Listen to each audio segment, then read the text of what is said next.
바로 옆에 있는 도장이 같이 상생하고 화합하고 협치하는 도장이 아니라 제 경쟁 상대가 되는 겁니다. 그러다 보니까 수련비를 서로 더 저가 수련비를 받으려고 하고 또 도장에 와서 아이들 비위 맞추기에 급급한 도장들도 생기고.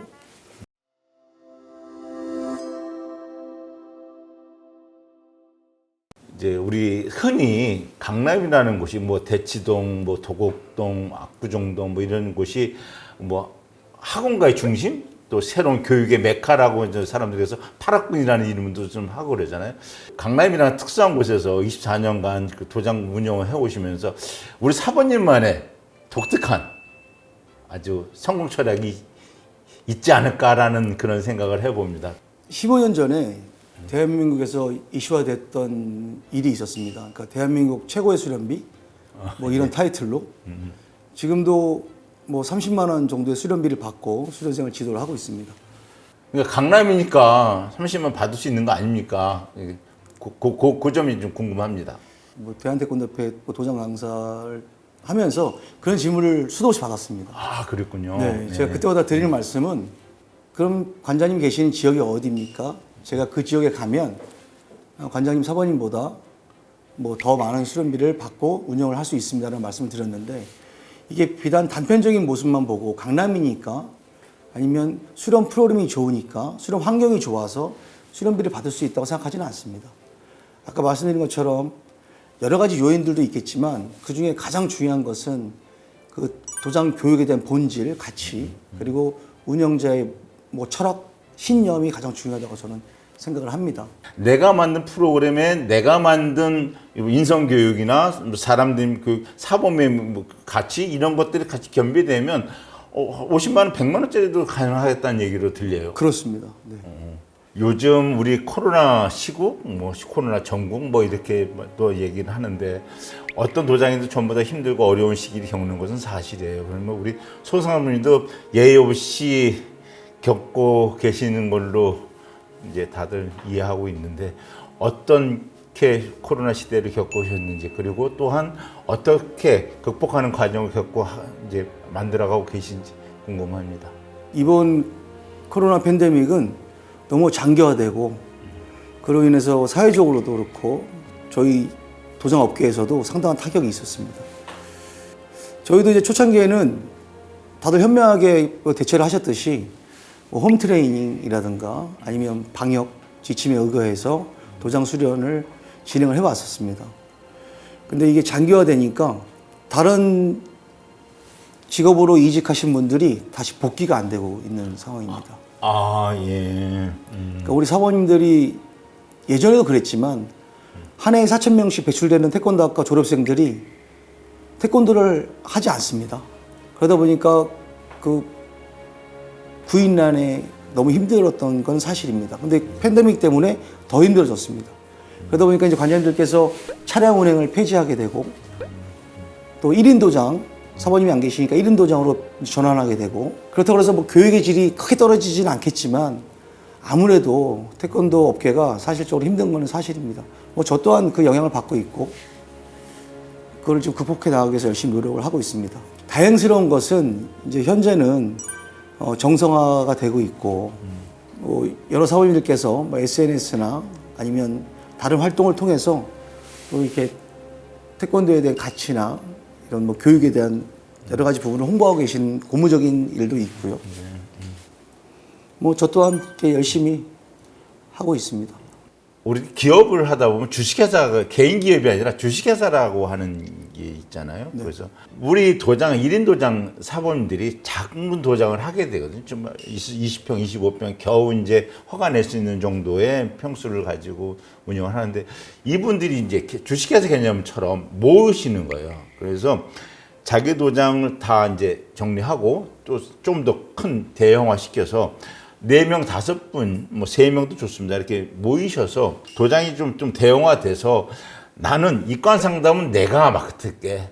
내가 지도하는 건 나만큼 지도하는 사람은 없을 거야. 잘 가르칠게. 그리고 이 수련생들을 리텐션 프로그램이라고 해서 수련생 유지 관리 프로그램은 내가 직접 할게.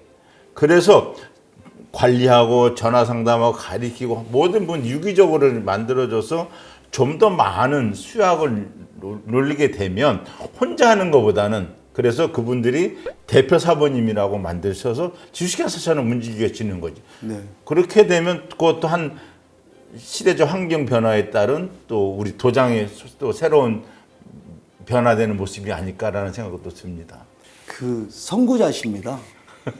20년 전에도 그랬었고 지금도 말씀하신 것처럼 시대의 환경에 저희도 같이 동참해서 변화를 해야 되는데 그때도 사모님들이 많이 힘들어 하셨죠. 거부하시고. 지금 뭐 말씀하신 것처럼 주식회사 개념이나 아니면 대형 병원들도, 대형 학원들도 뭐 대표원장이 있지만 그런 개념이 저희 태권도계에도 접목이 되고 활성화돼야 되는데 제가 아까 서두에 말씀드린 것처럼 교수님께서 사이비 소리 들으시면서 제시했던 내가 언제 사이비 소리? 아니 20년 전에 아니 네. 초현실주의자. 네네. 근데 그 환경들이 지금 다 하고 계시거든 말입니다. 다시. 예, 네, 지금 다 쓰고 계십니다. 근데 시간이 흘러서 지금 말씀하시는 그 부분들이 언젠가는 그렇게 변할 겁니다. 또 그렇게 돼야 됩니다. 그렇게 환경이 가야 대형화, 기업화할 수 있어요. 도장도.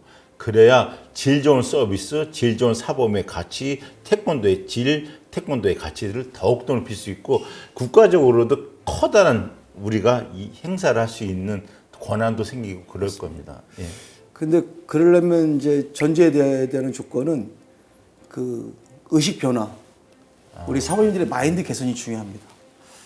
네, 어떤 마인드?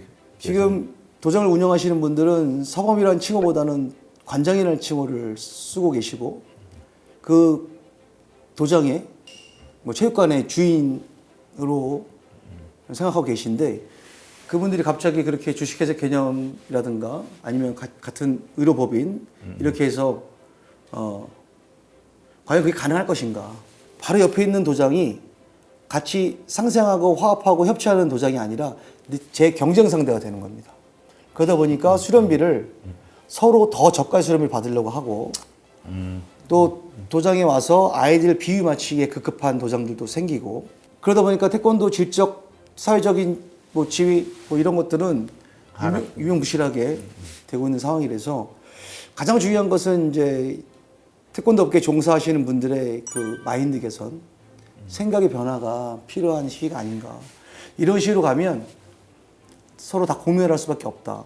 그리고 물론 소비자 수련생도 있어야 되지만 도장에서 수련생을 지도할 수 있는 환경이 조성이 돼야 되는데 그런 사모님들조차도 이제 만약에 배출되지 않는다 그러면 일을 하지 않는다 그러면 그때는 어쩔 수 없이 또 등 떠밀리듯이 환경이 바뀔 수밖에 없다라는 것입니다.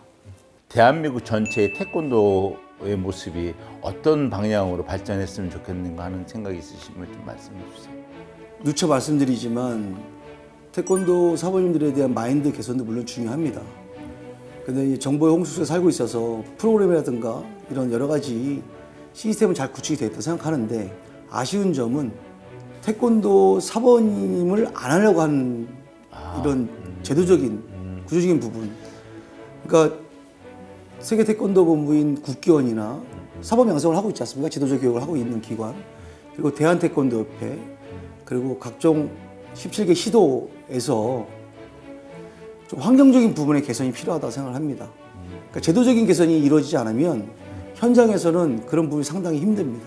그러니까 관장님들께서 팬데믹으로 인해서 1인 도장도 많아지고 각자 도생이란 말이 표현되는 것처럼 혼자 힘들기 어렵게 지금 도장 운영을 하고 계신데 이런 부분이 장기화되고 지속화된다 그러면 제도권에 계시는 부분들 그리고 대한민국 태권도 자체가 붕괴될 수 있다라고 생각을 하는 겁니다. 그래서 그 현실 인식을 좀 해주셨으면 좋겠고요. 그러기 위해서 태권도 학과라든가 각종 뭐 학교 또 사회 또 정치 분야에서도 이 말로만 태권도 종주국이 아니라 정말 실질적으로 태권도를 하는 사람들 저 민초에 계신 분들이 실질적으로 느낄 수 있는 그런 정책을 좀 해주시면 좋겠다라는 생각입니다. 제도 교육이 우선되지 않으면 아무리 저희가 일선에서 열심히 해도 힘들 수밖에 없다라고 생각합니다. 지금까지 한 20년 동안 운영해 오시면서 느꼈던 것들, 그리고 태권도 전반에 관련된 우리 대한민국 태권도의 발전 방향까지 많은 얘기를 해주셔서 너무나 좋습니다. 그리고 얘기를 많이 들으면서 이런 부분은 또 한 번 또 고민해보고 같이 한번 뭐 솔루션도 찾아봐야 되고 해결책도 찾아봐야 되겠다는 생각이 들어서 너무나 좋은 시간이었던 것 같습니다. 감사합니다. 네, 저 또한 그 중간중간에 뵈면서 계속 기억을 상기시키고 몸을 변화시키려고 노력을 했지만 오랜만에 또 교수님 말씀 들으면서 다시 한번 힘길조해서 열심히 해야 되겠다는 생각을 들었습니다. 더불어서 이 채널을 보시는 많은 애청자, 시청자께서도 그분들에게 도움이 될 수 있는 그런 말씀을 저뿐만 아니라 많은 분들이 들을 수 있는 그런 기회의 장이 되었으면 좋겠습니다. 오늘 말씀 다시 한번 감사드립니다. 예, 고맙습니다.